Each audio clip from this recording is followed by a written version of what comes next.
the people. Power to the people. All right. So let's see. I actually don't remember what your name was. What's your real name? Local Goblin from the Discord chat. Are you here? If not, we're gonna go ahead and move on. Yay!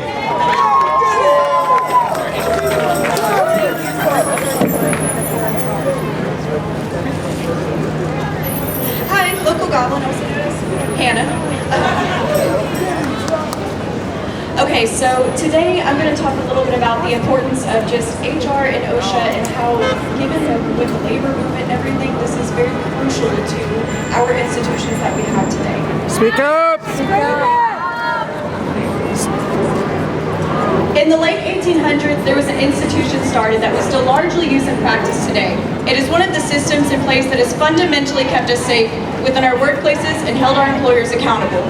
This resource allowed employees to voice their grievances with the harsh conditions their employers had laid before them. Due to the wartime efforts of World War I, demand for more industrial output, much like years earlier, came about as well as the need for more safeguards put into place for workers' protection as conditions continued to worsen. This called for more personnel departments that were some of the beginnings of what we now know as HR. The progressive movement back in the day highlighted what we still know to be true today, and that is that these corporations need us. We do not need them. Warehouses and factories and companies alike carry on production. The assembly line never stops, and honestly to them, they think people operate this way as well.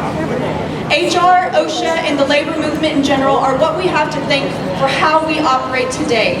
And these are still not perfect systems. However, without them, the implications we face could be far worse.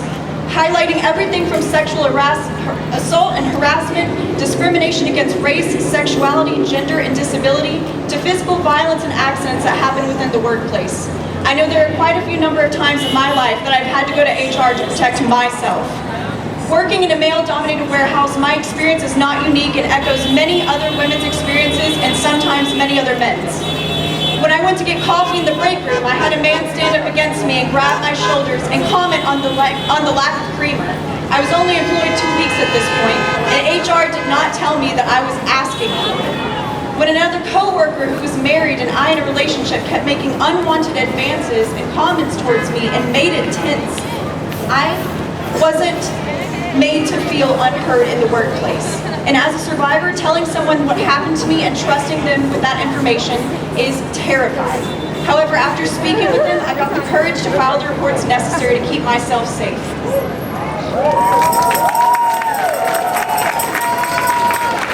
HR and OSHA fundamentally are put in place to keep us safe. It keeps us going home to our families in one piece, not having to be afraid to voice that you married your partner regardless of gender or sexuality, and to not have to fear disclosing medical conditions that affect you without repercussion.